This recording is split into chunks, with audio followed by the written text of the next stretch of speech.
आप भले ही जेनज़ी हो, आपने शोले ज़रूर देखी है। आपके माँ-बाप के कहने पर ही देखी है, पर देखी ज़रूर है। तो आपको सूरमा भोपाली भी याद होगा। ये सूरमा भोपाली का किरदार आया कैसे? 1966 में एक फ़िल्म बन रही थी सरहदी लुटेरा और उसके हीरो कौन थे पता है?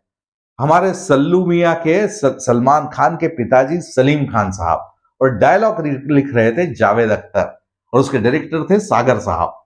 तो और जगदीप उस समय कॉमेडी के बहुत बड़े स्टार थे, वो रोल कर रहे थे, उनको एक डायलॉग आया लंबा चौड़ा, तो उन्होंने सागर साहब से कहा ये बहुत लंबा डायलॉग है, इसको छोटा कर दीजिए। तो उन्होंने कहा जावेद अख्तर साहब से पूछ लीजिए। तो वो जावेद साहब के पास गए, जावेद अख्तर उस समय यंग यंग ही थे दोनों, तो उन्होंने उसको काट पीट के 4-5 लाइन का कर दिया। तो जगदीप बड़े प्रसन्न हो गए कि यार ये तो कमाल का लड़का है। तो रात को बैठक हुई और उस बैठक में शेरो शायरी ये सब चलता रहा और बीच में ही जावेद साहब ने भोपाली अंदाज में कुछ कहा। तो जगदीप साहब की एकदम ट्यूब बोले ये क्या है? बोले भोपाल में औरतें इस तरह से झगड़ती है।